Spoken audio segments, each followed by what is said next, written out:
So guys, kung maraming naguguluhan sa inyo, kasi 'di ba, may KC3, may 3C3, tsaka may Arbutin 3C3 extra.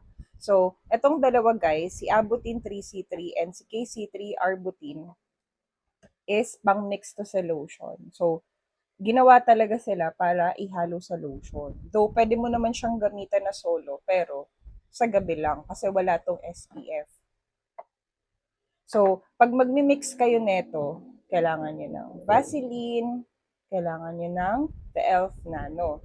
So, tatlo yan. 1:1 yung ratio. Ito namang Arbutin natin na extra, ito yung bago sa market. Ito naman siya is lotion na siya talaga. So, pwede na kayong hindi mag-add dito ng lotion.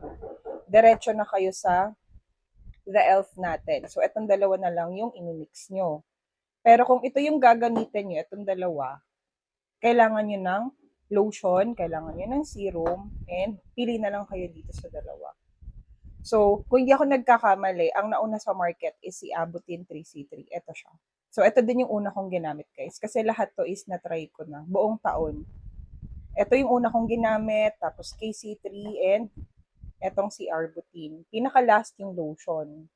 So, tatlo sila, pareho naman silang effective for me. So, nakakaputi talaga.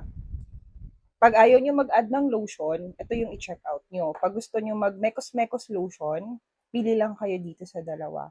Abutin 3C3, made in Thailand, or etong galing ng Vietnam.